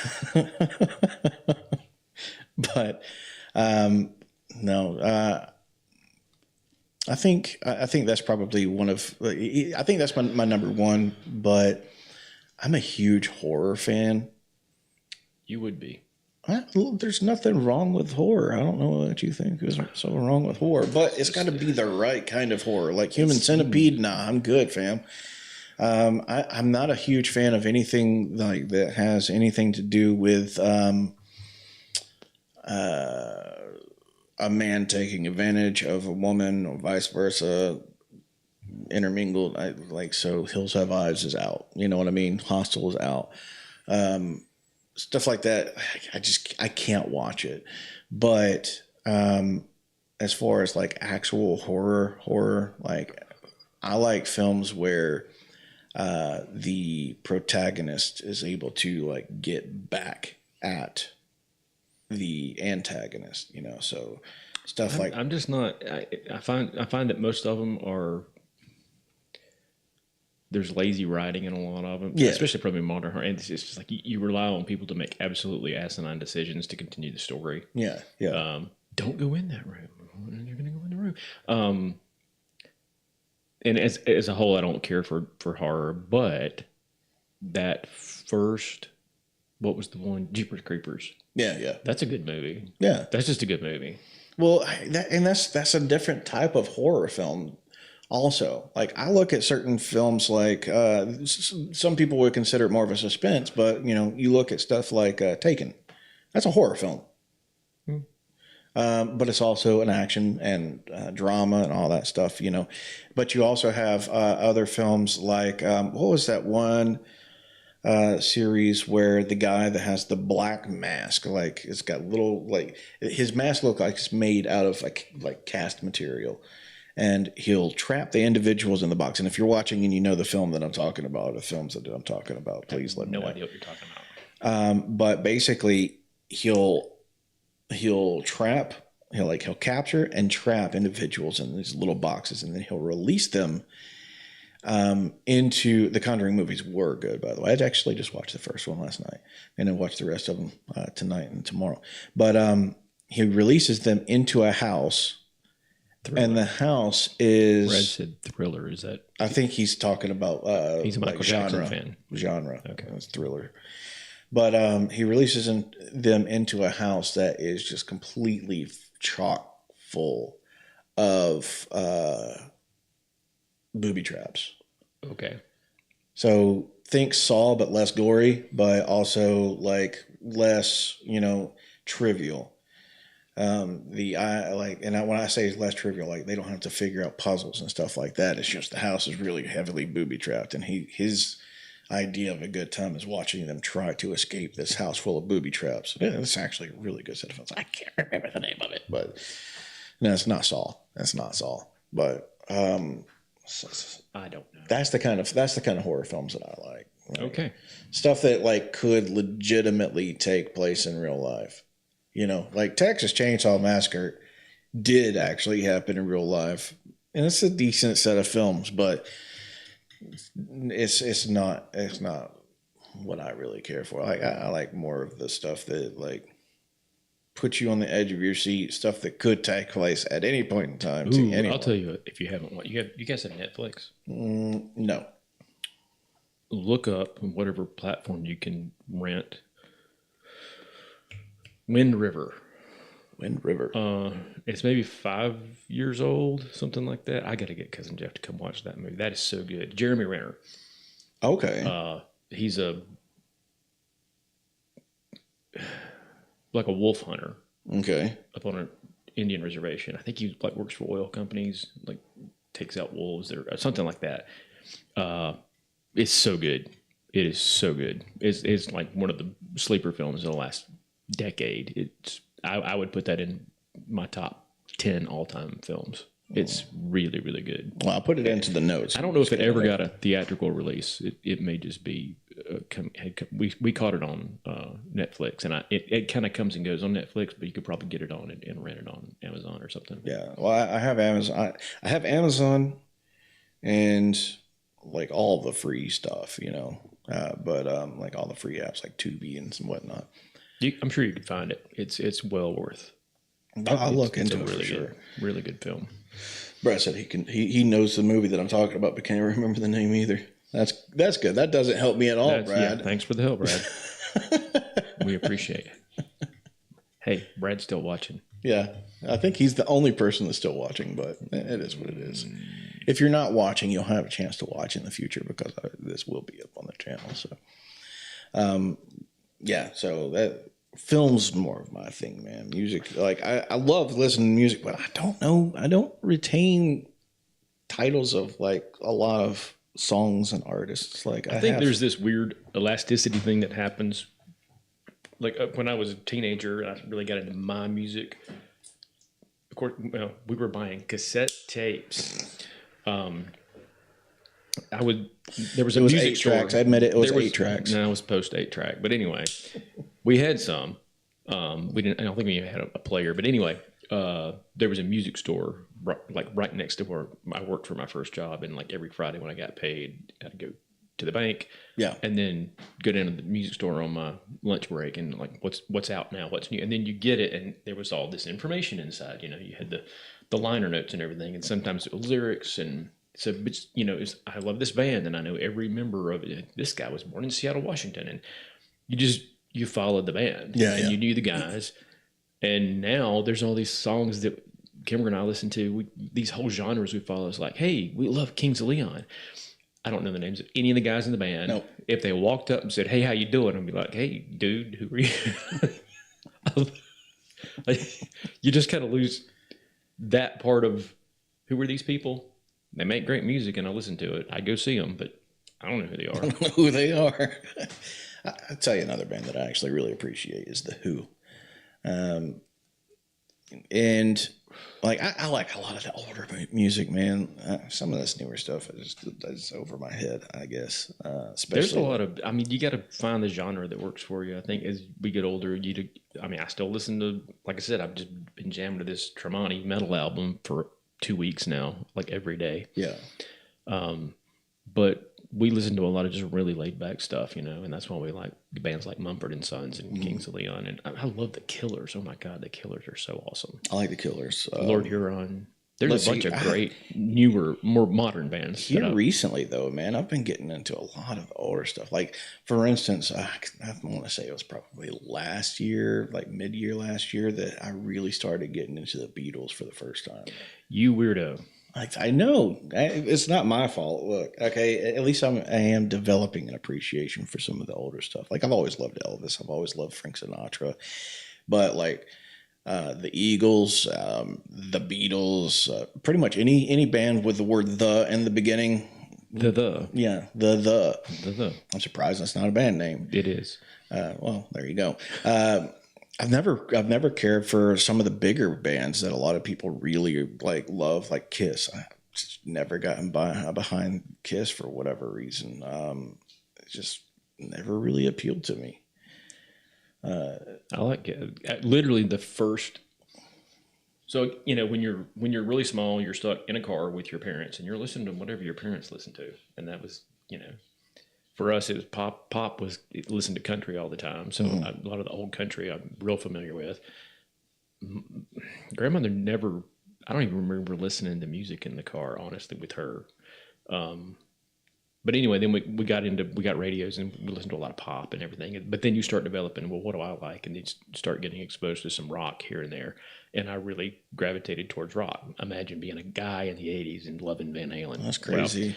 But our cousins that lived down the road, at the end of the road we lived on, they were our first cousins. And cousin Ann, we were down there one day and she had a Kiss poster on her door, like the Destroyer album. Mm-hmm. And I was like, what's that about? And she's like, oh, I got this. I can't remember if she had the vinyl. I think she had the vinyl. Well, my brother Joe had the big stereo that I could go, let me borrow it and put it on and play it and copy it to the cassette on the deck. Right.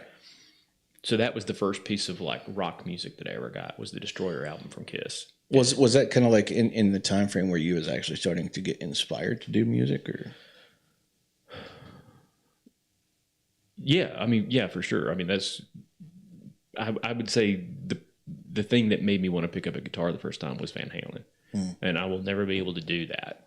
I love playing. I don't think I have the manual dexterity to do stuff, that fast stuff like he did. Even figuring out the tap-ins, just beyond me. I'm a rhythm player, but I love playing. But I would say that was part of it too. That band, and then got into more metal. And of course, I grew up in the era of the '80s hair bands, all that hair metal. But Def Leppard's my all-time favorite band. Def Leppard's really good. We got ZZ Top and ZZ Top was Motley big. Crue. Yeah. I liked them well enough. I like a lot of, like the Eagles, one of my favorite bands. I respect them a lot. I don't love their stuff. I don't own it. Like two bands that were really overrated. There were several to me. I never got into the Rolling Stones. I respect what they did. Yeah. My favorite Rolling Stones song is from the probably late 80s. It's called One Hit to the Body. And that's the only Stones song that I really, really, really like. Well, most of mine started like a little bit later like Alice in Chains, Deftones, stuff like that. Yeah. Like, I love the Deftones. Deftones are definitely up there as far as one of my favorite bands. Interesting. I mean, I couldn't tell you a single song. I know I've heard them, but I don't know anything that they do. Was it The Change in the House of Flies? I think is one of them. They had a couple of really, really good bangers, but I like the Deftones. What is the name of the band that does Creep? Radiohead. Oh yeah. But not before Creep. Like Creep is a good song, but like I love a lot of their more obscure tracks that a lot of people didn't really. That's a funny one because at work the other night we listened to radio at work while everybody's working, and I'm working in this room with about 60 people and all different ages, like all over the place. And that song came on the other night, and I'm like looking around, and like the people, you're like, really, that person knows this song and is jamming, and singing every word, and I'm like, wow. And that dude and that girl, it's just, that's one of those songs that's just. Well, fun fact about the song Creep is that song was written in jest because of the fact that, the lead singer hated like some of the modern ways that, that songs were being written, like with like really fancy hooks and stuff like that. Because if you've ever listened to any more of Radiohead other than just Creep, yeah, their songs kind of travel a lot like Tool songs will. Yeah. And that's kind of his style. And he wrote that song as kind of a joke, and he's like, yeah, watch this. Everybody's going to love this song because it was written at a certain format. And it turned out to be their number one fan. But the joke was really on him because it did come out to be one of their number one songs, and then he was forced to play it, and he hated it. People like hooks. Yeah. Yeah. No, I've lost interest in a lot of bands over the years. These guys came out and pumped out 3 albums of just awesome hook filled, either the riff or the musical hook or the lyrical hook or both. Mm-hmm. And then some of these bands, we're musicians now, let's get pretentious with it and stop doing that. And it's like, hey, it turned out I liked what you were doing before. Another band that I don't really understand all that well, and I've given them a lot of effort to try and get into their music, but a lot of people love it. I just don't understand it. Grateful Dead. That's funny. I was going to say that too. I never got that band. No, I just don't. And there's people who like Grateful Dead and Fish. Will go follow those bands around, and hey, more power to them if that makes you happy. It's just I don't get it at all. Not that there's anything wrong with your music if you enjoy it. Okay, like we're not trying to get under. We're your not skin. mad at you. No, but we just think you're weird in a different way than we're weird. Yeah. It's a good weird. Don't worry. It's a good weird. Okay, maybe not as good weird as we are. Yeah, no. Some of the stuff that Brad listens to, I've heard some of that. Oh, yeah, Zach Wild's done some really cool stuff. He listed him as a favorite guitar player. Yeah, I dig a lot. His stuff with Ozzy was really good. That dude's a solid guitar. He's playing with Pantera now. Oh. Yeah, they just did a big show. And see, that's another band that I don't really appreciate that much. Pantera? I love Walk. Cemetery Gates and Walk, but pretty past that, I don't really care for them too much. My baby's been driving.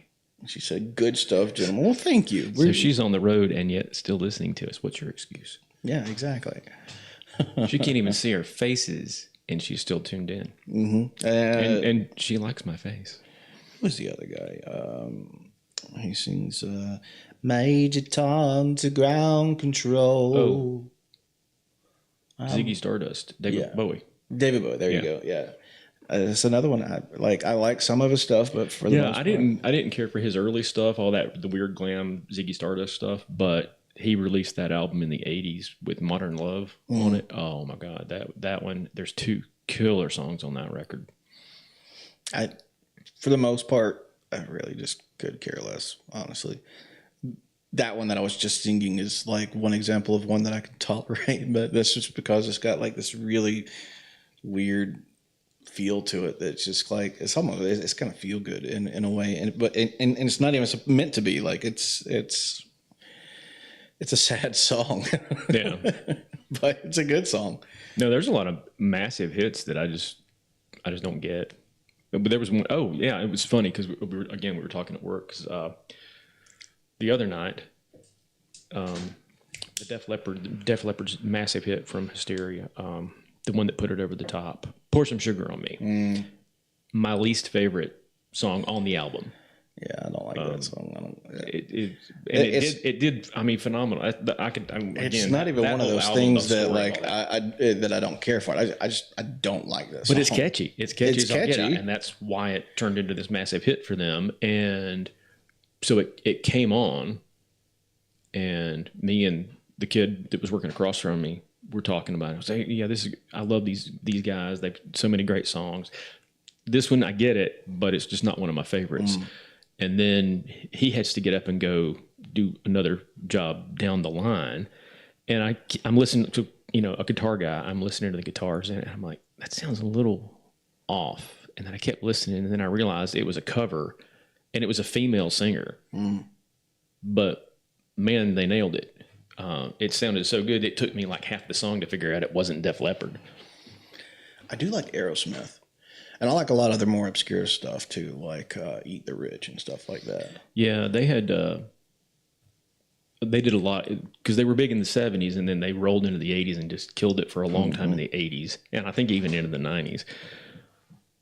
Permanent Vacation had some really, really good songs on it.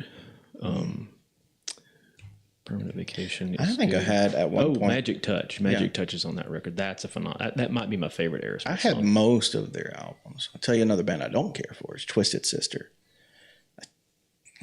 Their hits were, all the real tchotchke stuff. I got it. I liked it. Then they released, probably in the late 80s, an album. I think it's called Love is for Suckers. That was a really more harder edged, aggressive album, and I really, really like that one. I know the lead singer is actually wasn't he like a bit of a philanthropist? Yeah, he's a really smart guy. Yeah, he did a horror film back in the late 80s, I think, maybe even in the 90s. I can't remember. He did a horror film. I think he wrote it and directed it. Maybe I'm not positive about that, but yeah, he's a really talented guy. No, I mean like philanthropy, like helping, like Yeah. He does a lot of cool stuff. He's been blessed in life, and I think he's one of those guys that really appreciates where he's been able to go, and gives back, and brilliant guy. I mean, he was on that prime example Celebrity Apprentice that Trump did. And that's actually the only season of that I watched, and I was really pulling for him. I have a lot of respect for him. I just don't care. And that's a prime example of, you don't have to enjoy what somebody does to enjoy, like to respect them. Like I respect his craft. Yeah. But I respect him as a person more so because of, his philanthropy efforts. So yeah, but that's another one. Like if we're working next week one night and we ain't going to take it. It comes on, everybody's going to be singing this song because that's one that's technically a metal song, but that's one, if I looked around the room, like everybody would be kind of singing along to that one. So you were talking about like when you were growing up, listening to music because your parents were listening to it. My mom listened to a lot of like George Strait and Conway Twitty and Travis Tritt and stuff like that, So I have a lot of respect for those songs and those artists, I know a lot of those I can actually name or tell you the name of the songs and the artists. So, but I think that was a huge impact on a lot of the music that I do appreciate now. Maybe not necessarily listen to on a daily basis. My sisters actually and my brother have a huge impact on a lot of the music, whether it be Creed or Nirvana, Bush. Well, not Creed. Actually, that one was self-developed, but Metallica, Guns N' Roses, AC/DC, Bush, Chappelle, Bush. Stuff like that. I think Bush is of that genre that came out. Absolutely one of my favorites. Gavin Rossdale's a phenomenal. Yeah, he's actually a chef too. Artist. No, I did not know. Yeah, that. He has a show. I don't remember what, but Gavin Rossdale has a show that he cooks for his celebrity friends. I'll be a celebrity. Is he good? Yeah, I'll be a celebrity friend. Dude, he some of the stuff that he cooks, it looks amazing. Throw a brisket on. We'll come. No, he writes. Like his stuff is so sometimes surreal, and there's some of the stuff on like I can't. I'm drawing a blank on the name of the album. I think it was their third album. The one with Machine Head. No, it was after that one. I mean, some of the songs just like I'm not sitting there going, "Man, I love this song." I have absolutely no idea what this song's about. I can sing every lyric. I can sing every word for word, and I'm like, I have no idea what this song's about, but I love it. Gavin, his solo album. Yeah, his solo stuff's good. I well. know I have on my phone. I've got, like my entire music library that I own is on this device. Alien Ant Farm, that's another decent one. Those are the bands that I really kind of like gravitate more towards. And then of course, I've lately, like I said, I've been like really gravitating a lot more towards like older stuff. Like before, I didn't like.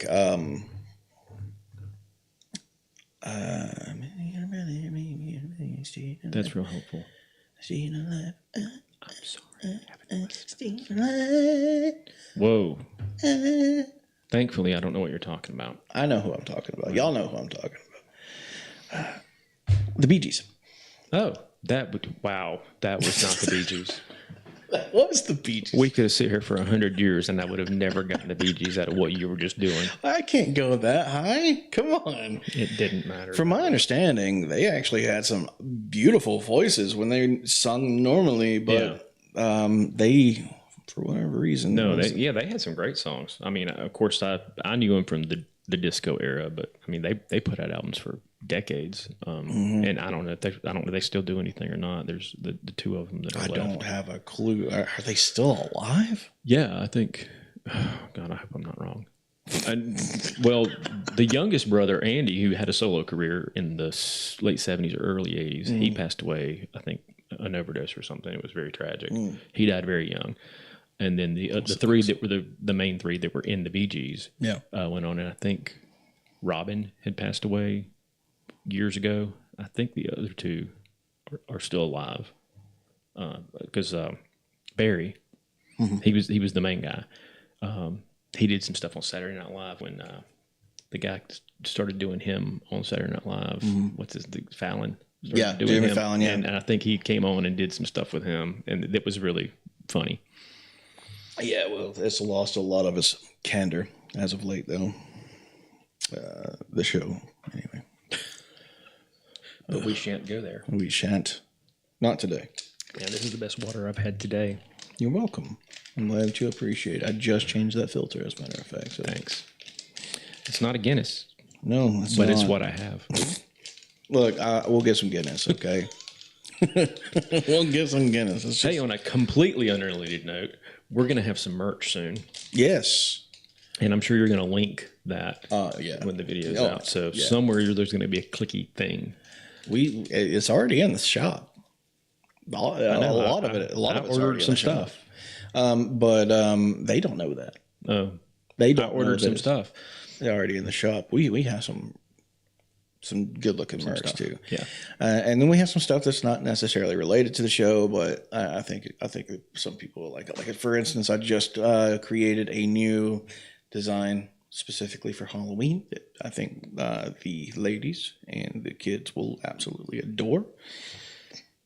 It's a little premature for Halloween, but it's there. It's ready for you guys. And I've been working my little fingertips off trying to, design some stuff. Been racking my brain thinking of a bunch of different designs and stuff like that. I created a new design that he seems to appreciate. We're actually going to get a poster of it to put up behind us. The studio is going to get a remake soon. Very soon. Very soon. As a matter of fact, it starts tomorrow. Okay. Yeah. Okay. So the studio will be changing very, very soon. Like, it's not going to be quite as bright in here, but I'm thinking black. And as far as lights go, instead of like blue and pretty and like purple and stuff like that, the orange lights, like amber, I think would look really good on the ideas that I've thrown at you. Okay. So, got some good plans, got some big plans, and I think it'll look nice. But we digress. We do digress. This was much longer than we intended to go on this little segment. But it was fun. Yeah. It was a lot of fun. And, we'll on days that we have a little bit of extra time, plan on having an after show. It might be every single podcast that we do from this point on. Who knows? And again, we were talking earlier, we may break this segment out and have it as a separate segment. It's definitely going to be broken apart. And you'll be able to just be able to look up the after shows and see those. So, tiger colors. No, black and orange. I guess that is kind of tiger colors. But colors. Black, white, and orange, because we're keeping all the white accents and wood. There's going to be a lot of wood and raw wood and black with some orange lights, white trim. It's going to be really pretty. That sounds so gaudy. It's going to be beautiful. If you say so. It's going to be beautiful. All right. Ready to wrap it up? I guess. And all it's going to take is for me to push stop streaming. If you guys have any questions for us, please feel free to leave them in the comments and we'll get back to you as soon as we can. Again, let me bring this back up for you guys. That way you guys can find us at any point in time on any social media platform. And all these social media platforms may have something a little bit different on it. So it's worth following all of them. Okay. For instance, the Instagram, I try to get on there and post some inspirational quotes. If you're having a rough day or something, go over there, check out our Instagram, because I try to put some inspirational stuff up on there. It might be able to help you throughout your day-to-day traversing or whatever, however you want to say it. Coping. TikTok is going to be, some fun videos or clips from podcast or whatever. So if you're having trouble adulting today, yes, which I have troubles with every day. We're here for you. We are here for you. Well, we love you guys, and we look forward to seeing you on next Friday. And remember, starting next month, the time frame will be changing to 6:30 p.m. for the podcast. 6:30 p.m. That's Eastern Standard Time. Okay, it's not Pacific. It's Eastern Standard Time. Okay. Okay. All right. That's it. That's it. We are out. We're done.